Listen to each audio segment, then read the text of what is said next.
Karachi club کا عالمی مشاعرہ جو بجاد جوش ملی آبادی منعقد ہو رہا ہے، اس کی صدارت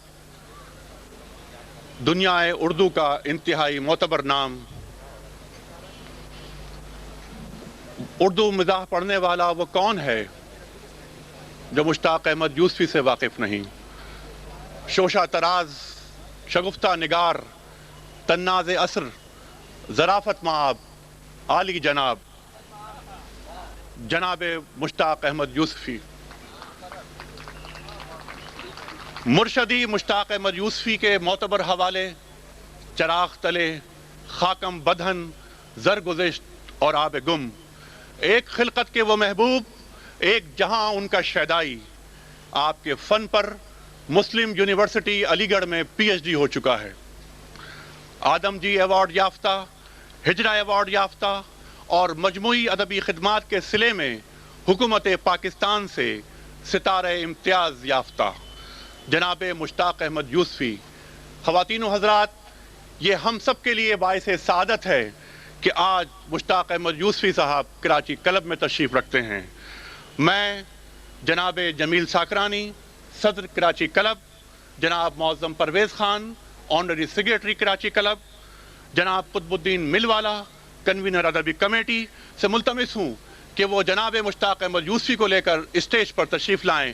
جناب مشتاق احمد یوسفی۔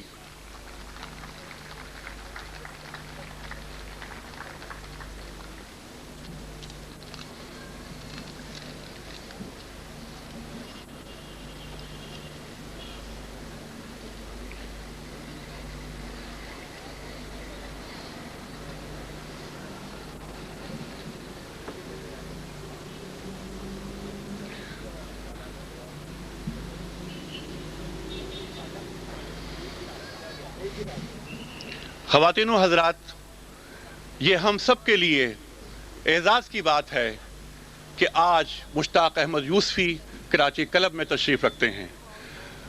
جناب مشتاق احمد یوسفی اپنی زندگی میں پہلی بار کسی مشاعرے کی صدارت کے فرائض انجام دے رہے ہیں۔ یہ ہم سب کے لیے کس قدر خوش نصیبی کی بات ہے۔ جناب مشتاق احمد یوسفی، کراچی کلب آپ کا استقبال کرتا ہے۔ اب میں ان تمام معزز شعراء سے ملتمس ہوں کہ جو یہاں تشریف رکھتے ہیں، جناب تابش دہلوی، تمغہ امتیاز سے سرفراز، ہمارے عہد کا انتہائی معتبر نام جناب تابش دہلوی۔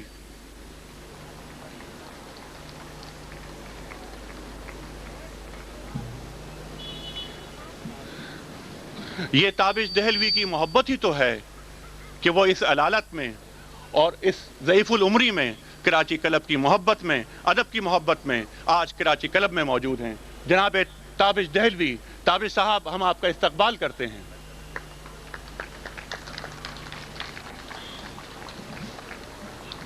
جموں یونیورسٹی کے پروفیسر، پچھلے 60 برس سے قلم سے رشتہ، پروفیسر جگن ناتھ آزاد۔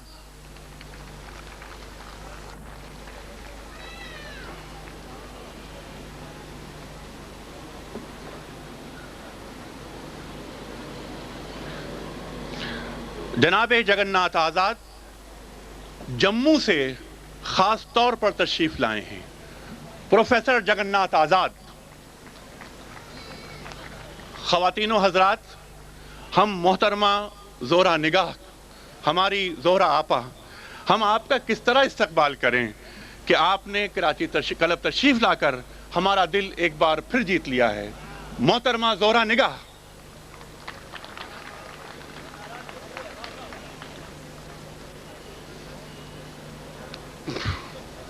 محترمہ زہرہ نگاہ ایک طویل عرصے بعد کسی مشاعرے میں شرکت فرما رہی ہیں۔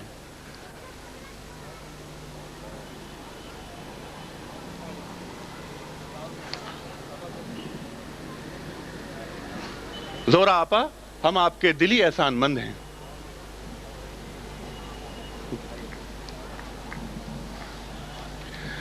جب بھی لسانیات کی بات ہوگی، اردو کی بات ہوگی، تو یہ ممکن ہی نہیں کہ شان الحق حقی کا نام نہیں آئے۔ کینیڈا سے خاص طور پر تشریف لائے ہیں جناب شان الحق حقی صاحب۔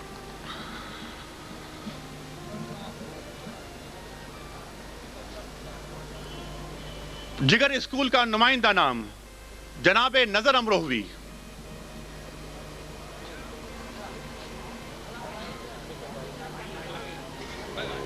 وقت گزرنے کے ساتھ ساتھ روایات تبدیل ہوتی جا رہی ہیں، لیکن حضرت نظر امروہوی وہی جگر اسکول، وہی ترنم، وہی مصروں کا بلند معیار، جناب نظر امروہوی۔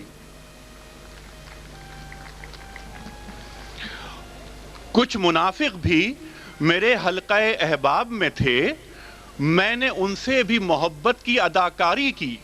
شہر کراچی کا نمائندہ نام ایک ایسا شاعر کہ جس کے ضمیر میں سچ کے سوا کچھ نہیں، جناب سرشار صدیقی۔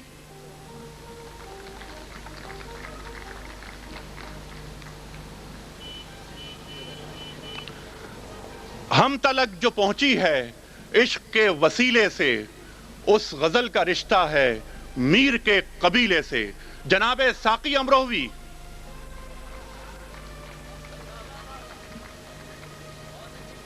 جناب ساقی امروہوی شدید علالت کے باوجود، 103 بخار کے باوجود، کراچی کلب کی محبت میں، ادب کی محبت میں، آپ سب کی محبت میں آج یہاں موجود ہیں، جناب ساقی امروہوی۔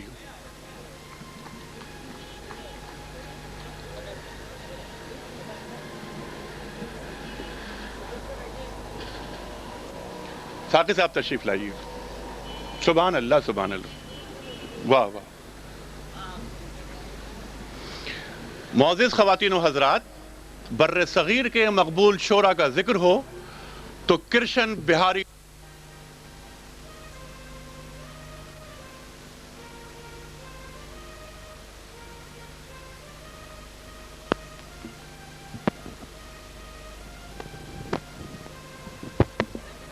میں کرشن بہاری نور سے ملتمس ہوں، ہندوستان سے تشریف لائے ہیں، استقبال کیجئے کرشن بہاری نور۔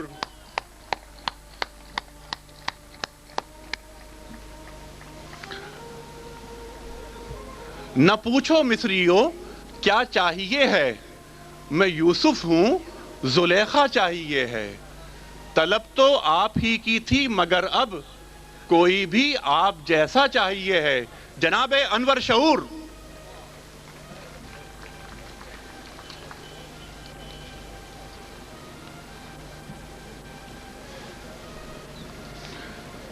کہوں کے لیے فریاد کرے گی دنیا، ہم نہ ہوں گے تو ہمیں یاد کرے گی دنیا، جناب پاپولر میرٹھی۔ ہمارا ہندوستان کا مہمان، ہمارا دوست جناب پاپولر میرٹھی۔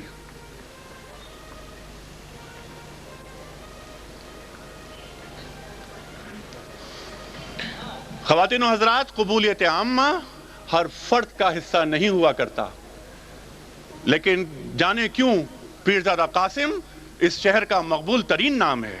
میں پیرزادہ قاسم سے ملتمس ہوں کہ وہ تشریف لائیں، ہم سب کے محبوب جناب پیرزادہ قاسم۔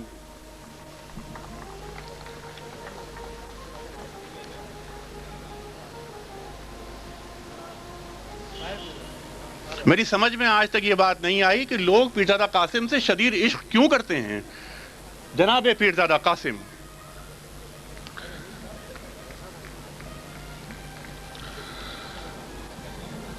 گرمی اس کے ہاتھوں کی، چشمہ ٹھنڈے پانی کا، ڈیرہ دارن کیا جانے عشق کسی مغلانی کا، جناب رسا چغتائی۔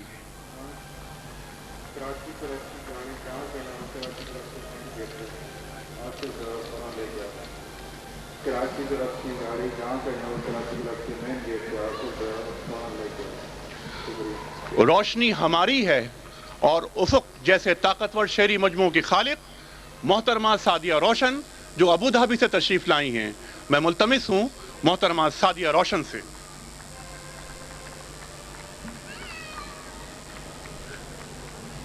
یہ محمود شام صاحب ہیں؟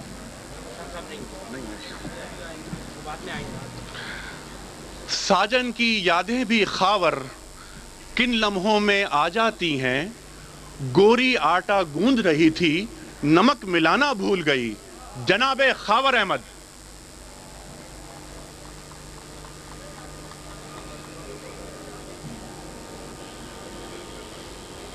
اسلام آباد سے تشریف لائے ہیں، خوبصورت لب و لہجہ، پیڑ پہ آ کر بیٹھی تو پر پھیلانا بھول گئی، ایسی مست ہوئی وہ تتلی خود پہ اترانا بھول گئی، جناب خاور احمد۔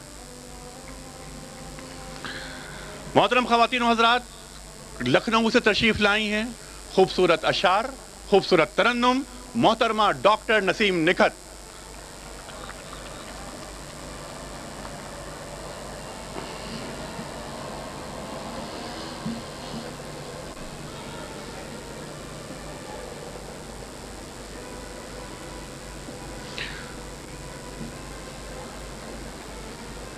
محترمہ ڈاکٹر نسیم نکھت کل ہندوستان واپس روانہ ہو رہی تھیں، لیکن صرف اس مشاعرے کی محبت میں انہوں نے اپنے اسٹے کو پرولونگ کیا۔ محترمہ ڈاکٹر نسیم نکھت، مزاح کا اپنا رنگ، اپنا جداگانہ انداز، محترم امیر الاسلام ہاشمی جناب۔ اچھا،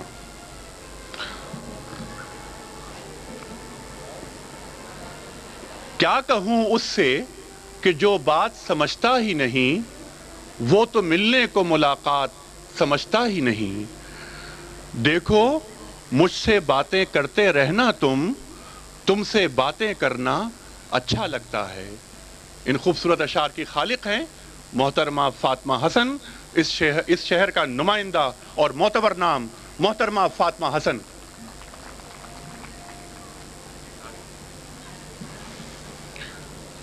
ڈاکٹر حسن رضوی ہماری درخواست پر تشریف لائے ہیں لاہور سے۔ لاہور سے تشریف لانے والا ہر نام معتبر ہے۔ میں درخواست کر رہا ہوں جناب ڈاکٹر حسن رضوی سے، جناب ڈاکٹر حسن رضوی۔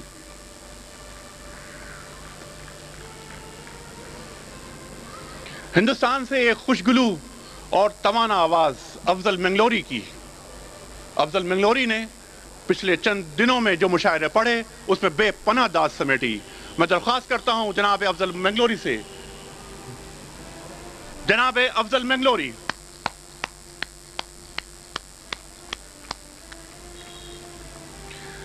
ایک دیا ایسا بجھا ہے مجھ میں، نوح اگر اب کے ہوا ہے مجھ میں، شہر کراچی کا نمائندہ نام جناب خالد معین۔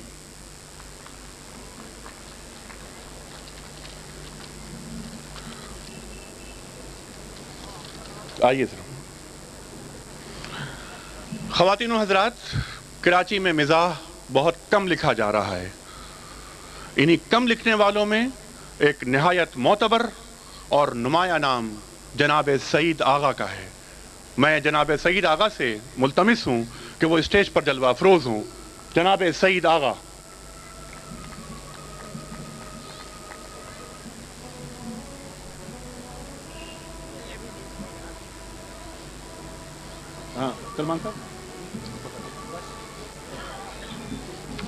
خواتین و حضرات، ہمارے معزز شعراء کرام تشریف رکھتے ہیں۔ کچھ شعراء کرام ایسے ہیں کہ جو تھوڑی دیر کے بعد اسٹیج پر رونق افروز ہوں گے۔ تاخیر بہت ہو گئی تھی، بلا کسی تمہید کے، بلا کسی ہمارے شہر کے ممتاز مزاحیہ شاعر جناب امیر الاسلام ہاشمی تشریف لے آئے ہیں۔ میں ان سے درخواست گزار ہوں کہ وہ اسٹیج پر جلوہ افروز ہوں۔ جناب امیر الاسلام ہاشمی۔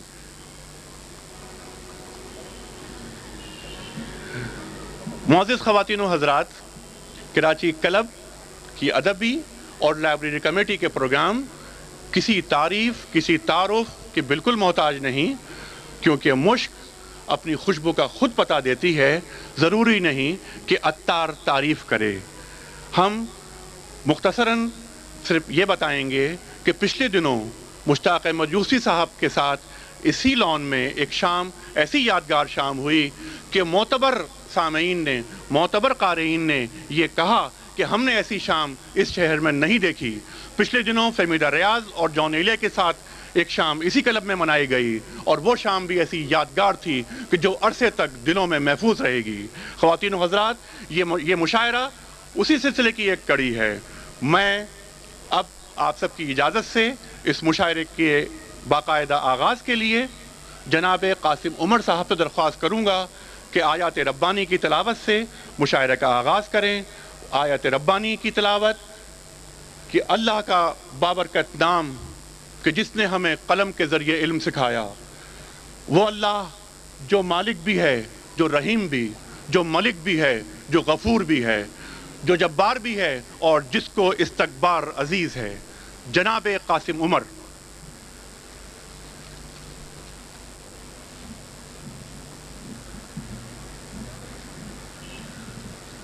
اعوذ باللہ من الشیطان الرجیم، بسم اللہ الرحمن الرحیم۔ خواتین حضرات، جو سورہ میں آپ کی خدمت میں پیش کرنا چاہ رہا ہوں، یہ سورہ ہجرت سے پہلے میں نازل ہوئی، جس کا مرکزی مضمون خاص طور پر اس بات کو ثابت کیا گیا ہے کہ ایک ایسا دن ضرور آنا ہے جب انسان کو اس کے اچھے اور برے کاموں کا بدلہ دیا جائے گا۔ اس بات کو ثابت کرنے کے لیے سورہ کی شروع میں 4 مقامات کا ذکر کرتے ہوئے انہیں شہادت کے طور پر پیش کیا گیا ہے۔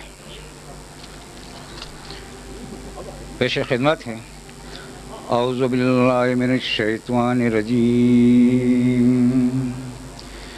بسم اللہ الرحمن الرحیم۔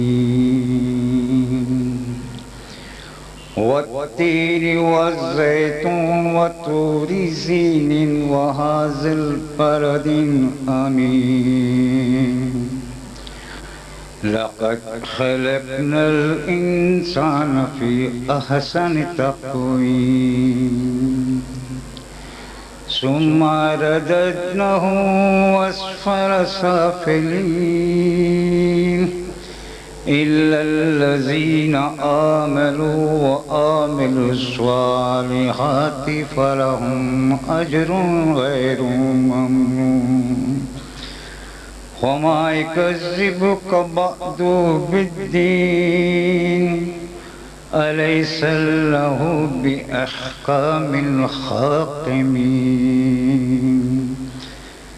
آمنت باللہ صدق اللہ العظیم۔ مختصر سا اس کا یہ ترجمہ ہے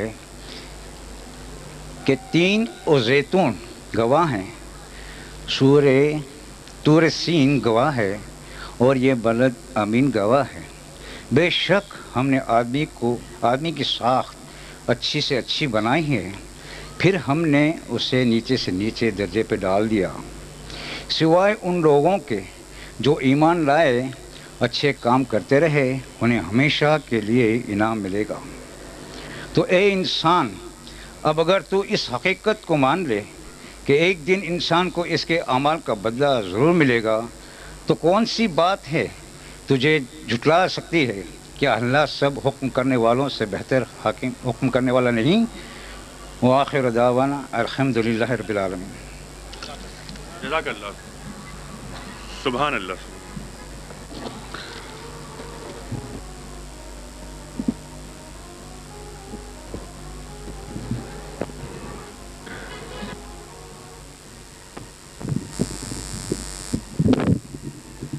معزز خواتین و حضرات، اس پنڈال میں کراچی کا ایک معتبر اور خوبصورت نوجوان شاعر تاجدار عادل بھی تشریف رکھتا ہے۔ وہ اس کمال سے کھیلا تھا عشق کی بازی، میں اپنی فتح سمجھتا تھا مات ہونے تک اپنی فتح سمجھنے والا معصوم شاعر جناب تاجدار عادل۔ تاجدار عادل بوجوہ کرسی پہ تشریف رکھیں گے، ان کی کمر میں تکلیف ہے، ہم ان کے اس درد کا احساس رکھتے ہیں، ہم وہیں پہ ان کو وہ کرسی پہ ہی بیٹھیں گے، جب ان کا نمبر آئے گا آگے سبحان اللہ سبحان اللہ. تاجدار عادل صاحب کا استقبال کیجئے.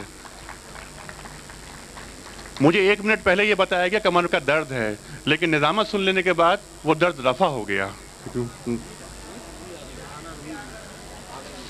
خواتین و حضرات دیکھیے کیسی کیسی اچھی خبریں مل رہی ہیں. آتے آتے آئے گا دل کو قرار، جاتے جاتے بے قراری جائے گی. محترمہ ریحانہ روحی.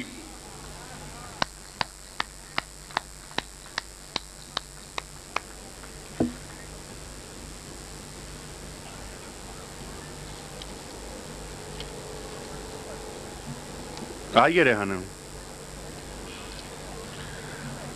اب میں کراچی کلب کے آنرری سیکریٹری جناب معظم پرویز صاحب سے ملتمس ہوں کہ وہ تشریف لائیں اور خطبہ استقبالیہ پیش کریں. جناب معظم پرویز.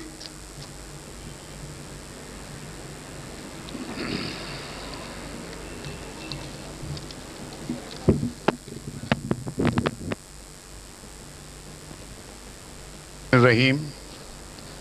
جناب صدر، معزز شورائے کرام، خواتین و حضرات، السلام علیکم.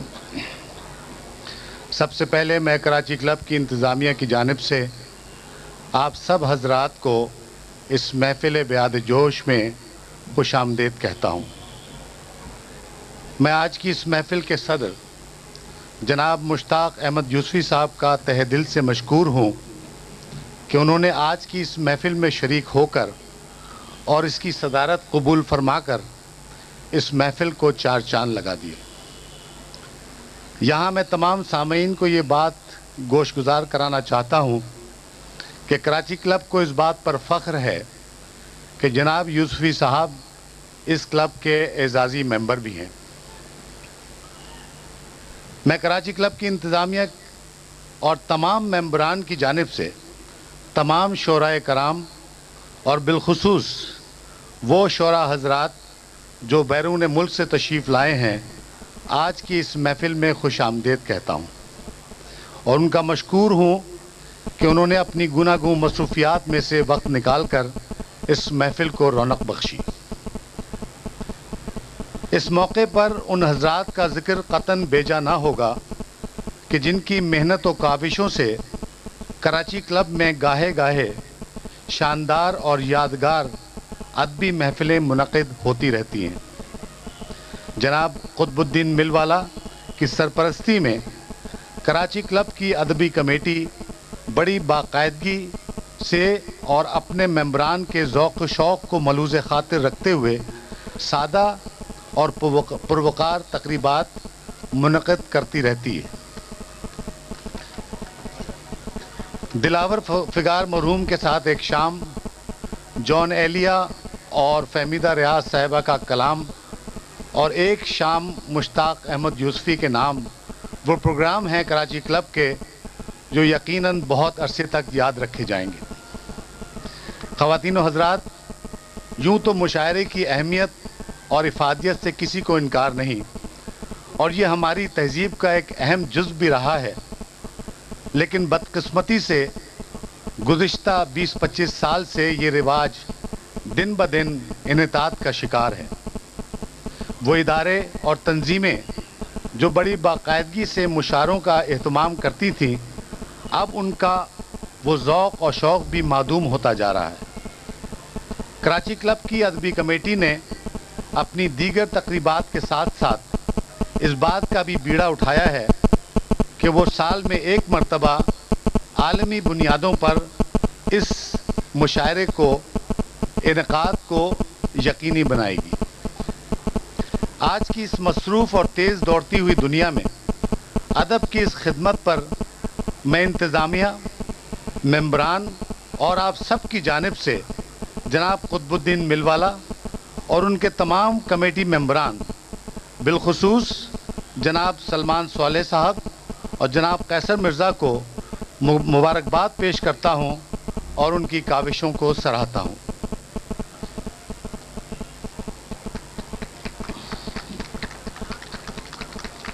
شکریہ، اس مہربانی کا شکریہ جی. اگرچہ اس کلب کے ممبران کی تقریباً 65% تعداد ان حضرات پر مشتمل ہے جن کی مادری زبان اردو نہیں، لیکن جس ذوق و شوق سے یہ حضرات ان ادبی تقریبات کی سرپرستی کرتے ہیں اور ان میں حصہ لیتے ہیں وہ یقیناً قابل تحسین ہے اور ان کی وطن دوستی اور قومی زبان سے محبت کا منہ بولتا ثبوت ہے۔ میں آخر میں ایک مرتبہ پھر جناب صدر، تمام شورائے کرام اور آپ سب کا بہت مشکور ہوں کہ جن کی موجودگی سے انشاءاللہ یہ تقریب ایک یادگار تقریب مانی جائے گی۔ بہت شکریہ جی۔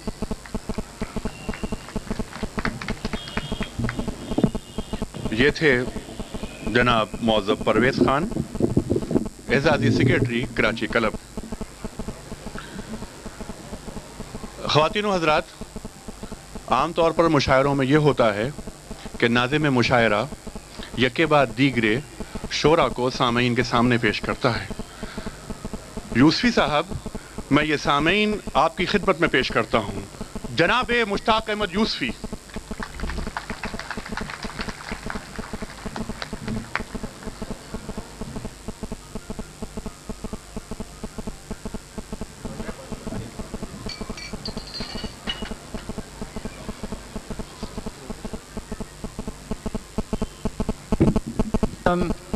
شعراء کرام، اراکین ادبی کمیٹی کراچی کلب، معزز خواتین و حضرات، خدا جانے تقریر کے اختتام تک التفات دل دوستاں کا یہ عالم رہے نہ رہے، لہٰذا ابتدا ہی میں اس عزت افزائی کا شکریہ ادا کرنا لازم ہے۔ تہہ دل سے سپاس گزار ہوں، اور اس تقریر کی پیشگی معذرت بھی قبول کیجیے جس کا عذاب اب آپ کو جھیلنا ہوگا۔ ہوا یوں کہ کراچی کلب کے انتہائی فعال اور گورننگ باڈی کے معتبر ممبر جناب قیصر علی مرزا اور جناب محمد سلمان صالح یہ حکم نامہ لے کر تشریف لائے کہ آج مجھے صدارتی تقریر بھی کرنی ہوگی۔ یہ دونوں حضرات پیشے کے لحاظ سے بینکرز ہیں، مدلل بحث کرنی ڈیفالٹرز سے سیکھی ہے۔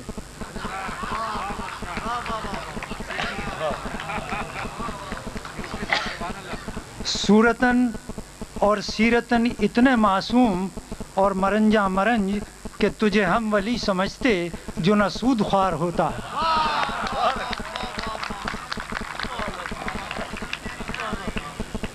یہ دونوں حضرات نہ جانے کب سے کسی تیسرے سود خور کی تلاش میں تھے، وہ ہاتھ نہ آیا تو مجبوراً ایک بے ضرر سابق و تائب سود خور پر اتفاق کی۔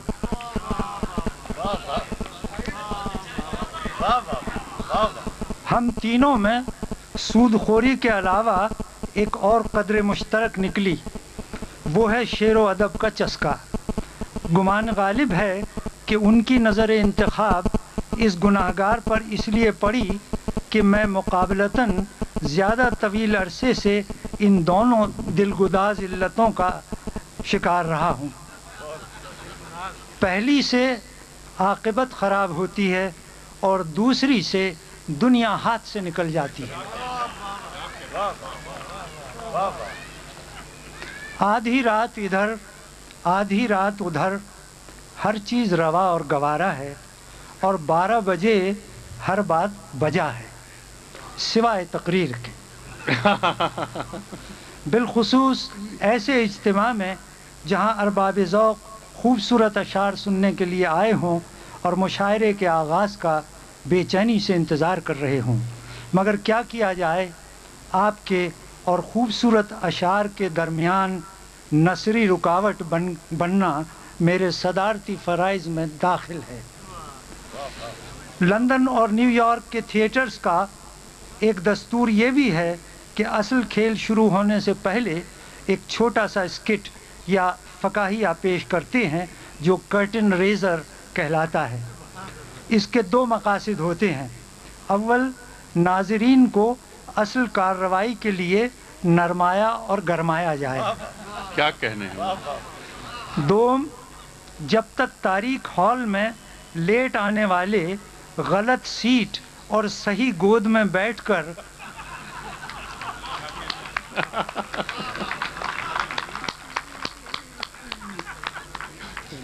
غلط سیٹ اور صحیح گود میں بیٹھ کر غلط فہمی اور حسرت پوری نہ کر لیں، اسٹیج پر کچھ نہ کچھ ہلا گلا اور اچھل کود ہوتی رہے۔ میری تقریر کی حیثیت دراصل ایسے ہی کرٹن ریزر کی سی ہے۔ میں نے اپنے ہمدم دیرینہ مرزا عبدالودود بیگ سے پوچھا کہ ایسے میں مجھے کیا کہنا چاہیے۔ انہوں نے فرمایا کہ سادہ و پرکار تقریر وہ ہے جس میں 4 باتوں کا خیال رکھا جائے۔ اول، سنجیدہ لوگوں سے سنجیدہ گفتگو کرنے سے پرہیز کرو۔ واہ واہ واہ۔ دوم، اختصار سے کام لو۔ سوم، بیٹھ جاؤ قبل اس کے کہ بٹھائے جاؤ۔ کیا کہنے، کیا کہنے۔ چہارم، تقریر کرتے وقت آنکھیں بند رکھو تاکہ حاضرین کا رد عمل نہ دیکھ سکو۔ مشاعرے سے پہلے خطبہ صدارت سامعین پر اتنا ہی گراں گزرتا ہے جتنا کہ طویل خطبہ نکاح بے صبر دولہا پر۔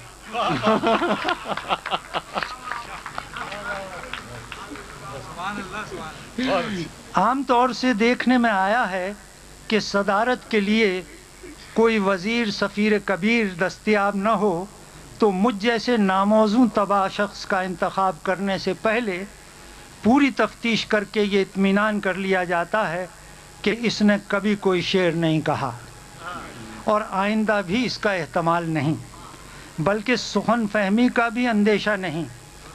داد کو بھی قرض سمجھتا ہے، مطلب یہ کہ داد نادہندہ ہے۔ کیا کہنے ہیں، کیا کہنے ہیں۔ سبحان اللہ، سبحان اللہ۔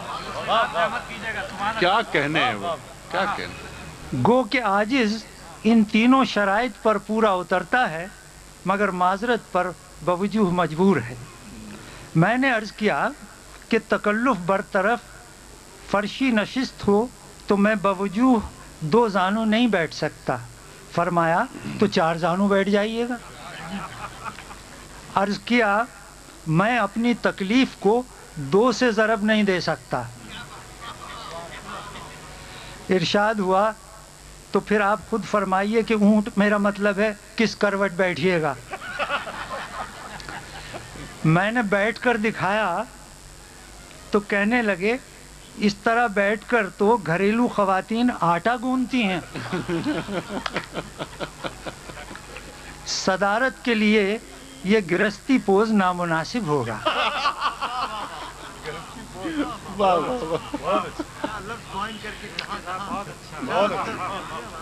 میں نے پہلو بدل کر دکھایا کہ میں اس طرح پاؤں پھیلا کر بھی بیٹھ سکتا ہوں۔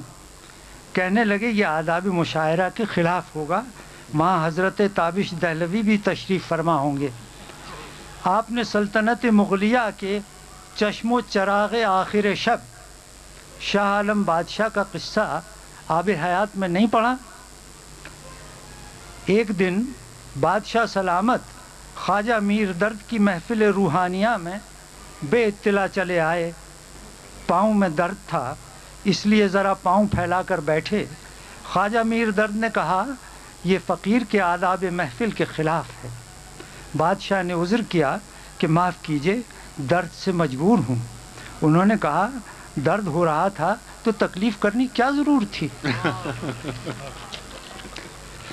آخری عذر جو میں نے کیا وہ یہ تھا کہ میں ساری رات جاگ نہیں سکتا۔ اکبر الہ آبادی کا مشہور شعر ہے، وصل ہو یا فراق ہو اکبر، رات بھر جاگنا قیامت ہے۔ اسے اگر ذرا سی تحریف کے ساتھ اس طرح پڑھا جائے تو اس صورتحال پر بھی صادق آئے گا، وصل ہو یا مشاعرہ اکبر، رات بھر جاگنا قیامت ہے۔ ممکن ہے میری تحریف سے مصرے میں سکتہ پڑ رہا ہو، لیکن عالم غنودگی میں سکتہ بھی اچھا لگتا ہے۔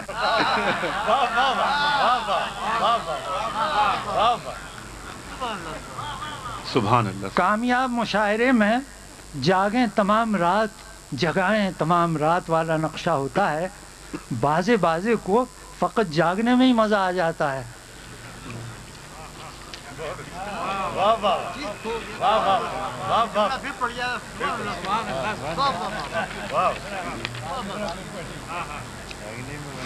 فرمائش ہے دوبارہ پڑھنے کی.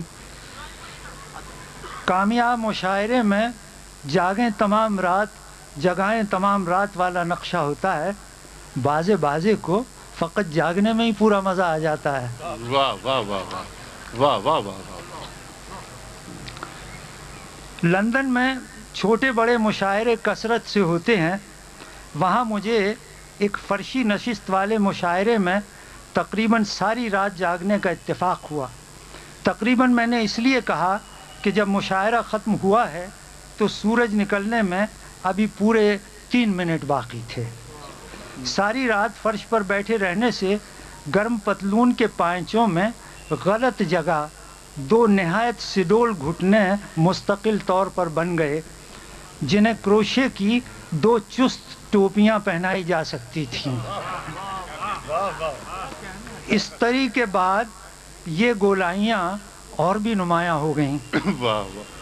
میں اس پتلون کو ڈرائی کلیننگ کے لیے مشہور ڈرائی کلینرز اسکیچلیز لے گیا اور کاؤنٹر پر کھڑی لڑکی کو پتلون میں بنے گھومڑے دکھا کر کہا کہ پلیز یہ نکال دیں. اس نے بڑے غور سے انہیں دیکھا، پھر میری ٹانگیں دیکھنے کی کوشش کی جو کاؤنٹر کے پیچھے چھپی ہوئی تھیں. بڑی حیرت اور ہمدردی سے میری صورت دیکھ کر بولی، sorry we can remove the stains but we can't remove physical deformity. کیا کہنے. واہ واہ واہ واہ واہ واہ واہ واہ.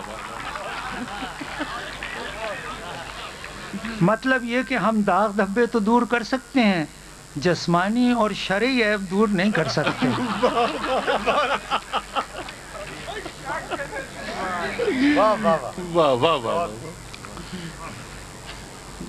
اگلے وقتوں میں جو مقطع اور بھاری بھرکم شخص پہلے مبتدی شاعر سے لے کر آخری استاد تک ہر غزل کو مطلع سے مقطع تک ایسے مبہم سکوت سے سنتا کہ گھاگ سے گھاگ دیکھنے والا یہ فیصلہ نہیں کر سکتا تھا کہ اس باوقار سکوت مسلسل کا سبب سخن شناسی ہے یا نیند کا غلبہ، ثقل سماعت ہے یا ذوف پیری، اس شخص کو میر مشاعرہ کہتے تھے.